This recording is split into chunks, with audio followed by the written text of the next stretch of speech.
This is Mark and Charity's Coffee Podcast.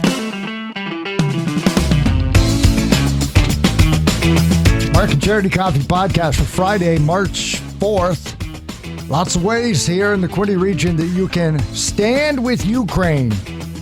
Make donations, drop off humanitarian supplies. Going on this weekend, we'll highlight some of those. DocFest begins today as we're ramping up the entertainment. We're getting back out there. Right off the top, however, Paralympics began in China this morning, and Canada has a tremendous history at the Paralympics, coming off a second-place finish in Pyeongchang in 2018.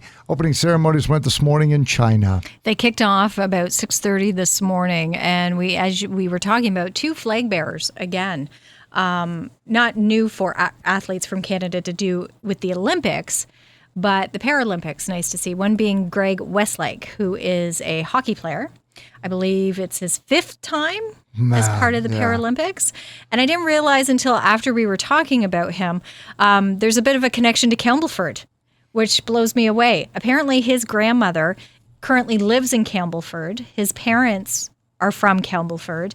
And I believe he was born there before moving up around Toronto, because I think now he resides in Oakville or in that area, which I believe his parents are in too. But kind of neat to hear that. That's great. And who else to tell me but my hairdresser? That's right. That's what, you know, when you know everybody.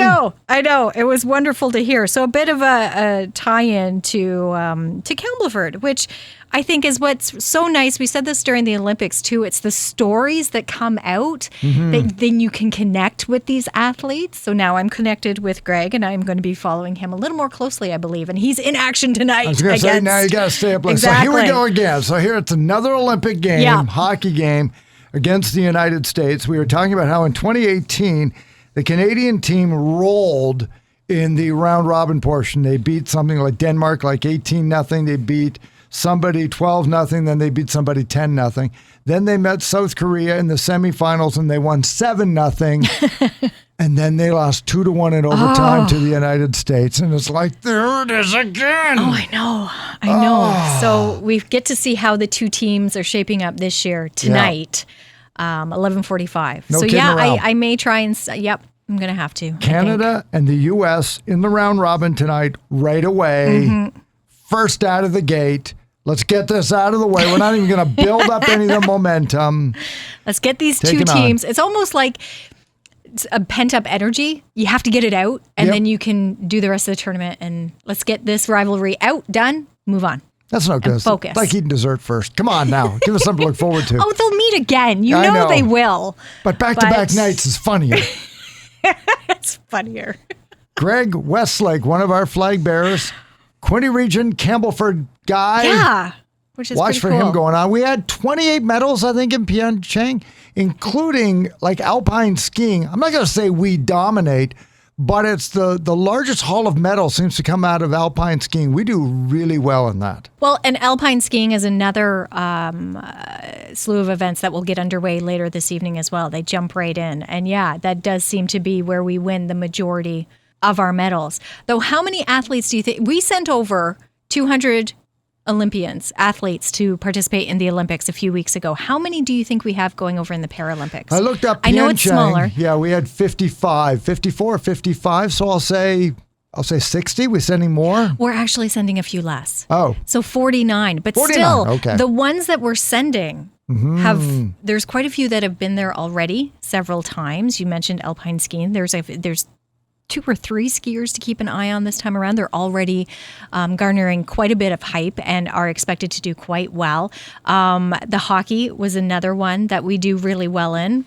Clearly not last time, but this time we're going to, you know what? It's still a medal for sure.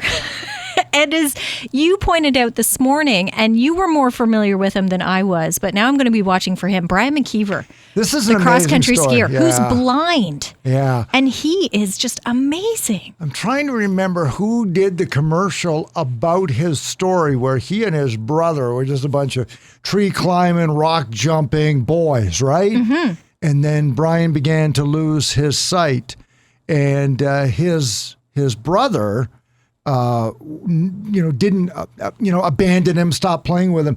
He learned to convert it. So they began skiing And he is now a cross-country skier, and his brother would go with him and help train him. And he's now, if he isn't the best in the world, he's certainly probably won the most medals. Is he even there still? Because he's been there. This is his sixth and final. Holy smokes! This will be the last one, they say. And he is the most honored Paralympian. He has the most medals from Canada with 17 career Paralympic medals. 17 out of 5 Remarkable. Paralympics he's been to already. And he's expected, to take it again this time. Because he's won in the 10K and the 20K. It's just incredibly remarkable. talented and yes, remarkable. But we were mentioning the length of these games as well, because the Olympics run over the course of 2 weeks. Like it's a solid 2 weeks, 3 weekends, so 16 or 17 days. Like it's a solid 2 weeks. This is only 10 days. Yeah. So a week and a half. Fewer events, fewer athletes, no less drama. Oh my goodness, smokes. no. And if you want to hear, exciting. if you want to hear the Canadian national anthem on television a lot, tune in to Paralympic Games. We came number 2 last time. Yeah. Like over in South Korea. So expected probably, I think we'd be disappointed if we ended up with fewer than 25 medals. And as always, gold in hockey, if you don't mind. Only because of what happened last time. Only because it's hockey and we want to beat the U.S. Yeah. Didn't we get enough with the women's gold at the Olympics? Yes, maybe. No, who are we kidding? No, we didn't. No. We didn't get with the guys. So 2 out of 3 would be great if we could get the gold at the Paralympics. Exactly. That'd be super. So follow all of these athletes. It's a remarkable story. And in a world where we could use some remarkability, yes.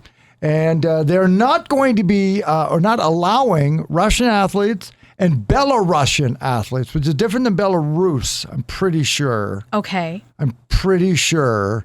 So they're not allowed to compete. Whereas before, a couple of weeks ago, they could compete, but they couldn't say whether they're from Russia. Yeah, they are. Split hairs. Can we just stop doing it? Yeah, so they said, no, you're not coming. You're done. You're not coming. You can't come in. Latest on that is another companies.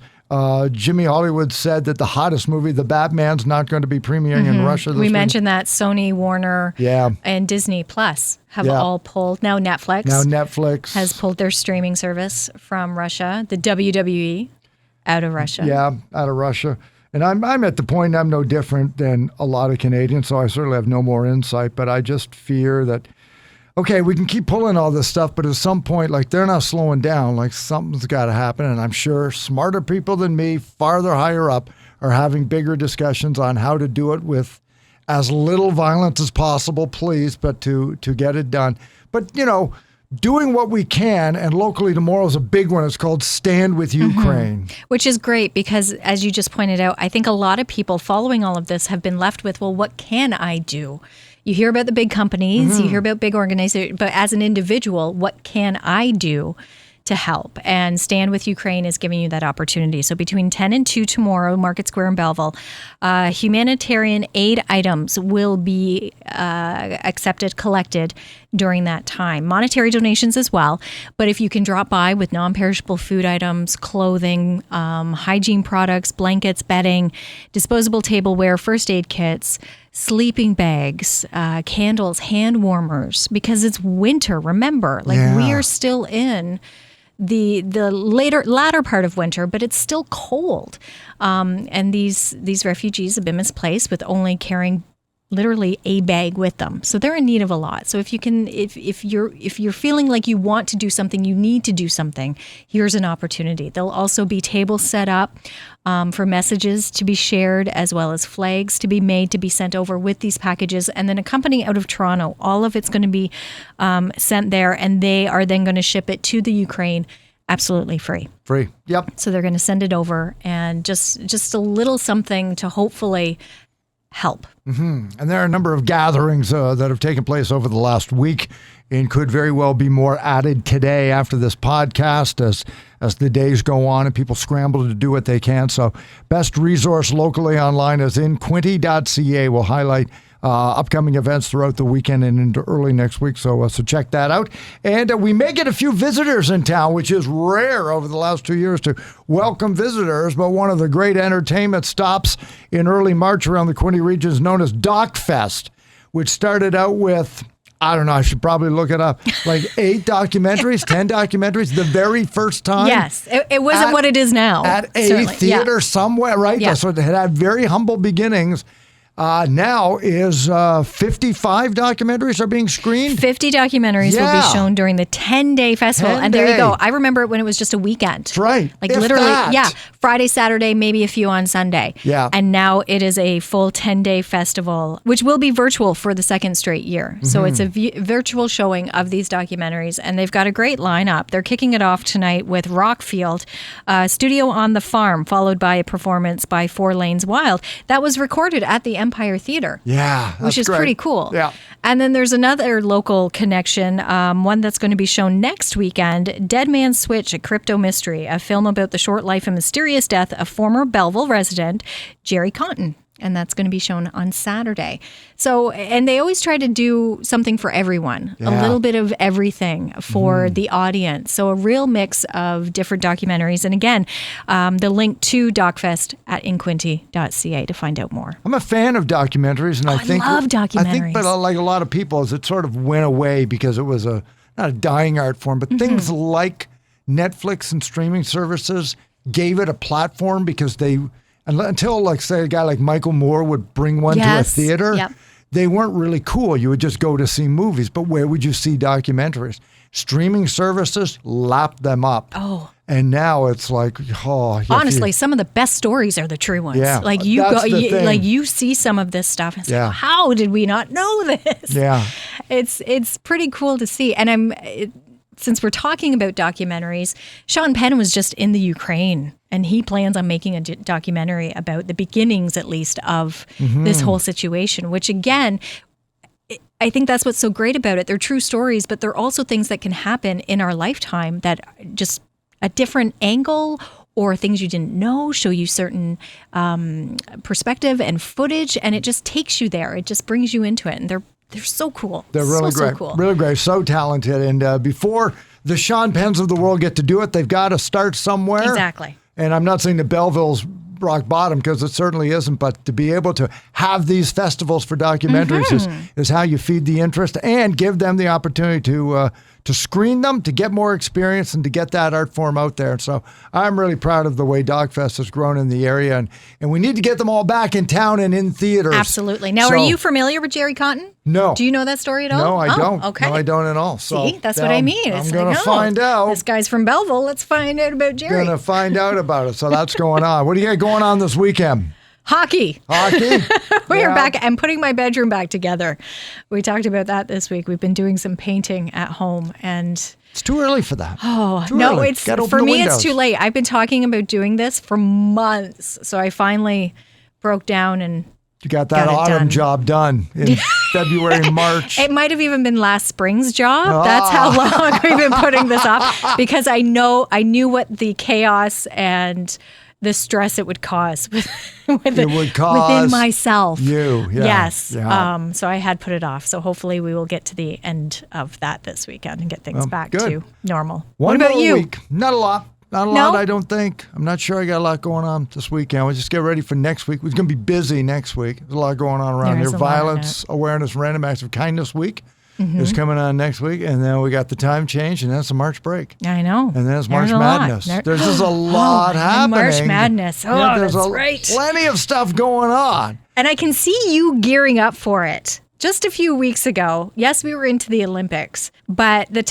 you were, I would say you were more watching baseball, and there wasn't a lot of mention about basketball. No. And then all of a sudden, it seems to be coming up more in conversation with you. So I know that you're ramping up. You're dropping little hints, and I've actually said to you, you can't talk to me about this right now because I need to listen. You talk to me at the most inopportune times because I like to get your perspective on things. Listeners say the same thing. But I have noticed that it's ramping up the last few days with basketball with you. Got no clue. So, got no clue. I know that's this what you year. keep saying, and I think it's all a ploy. No clue. See, it's misdirection. You say things like that to throw us all off. Last week, top 10 in the nation, in the United States, 6 of them lost. No idea. No dominant teams. There was no 31-1. Nah. I'm going to go with Duke because it's Mike Krzyzewski's last year. So I'll just say Duke. Can't go wrong with Duke. There you go. I want to say, too, I knew nothing of March Madness before I started working here, and now Now it's like, Now March you Madness. take me to task let's on go. it. It's Yeah. very exciting. So we'll be filling out those brackets in 10 days. I can't wait. 10 days. Love so it. enjoy Love your it. weekends. Mark and Charity Coffee Podcast. Here wherever you get your podcasts, from Spotify to Amazon Music and all other spots in between, as well as link to our social media sites. Enjoy your weekend. We'll be back at it with Beat the Bank. We'll have your Monday Mystery Year with Galaxy of Games and all the weekend highlights from the weekend. We'll have as part of your show on Monday here on 95.5 Hits FM in Belleville. Have a great couple of days.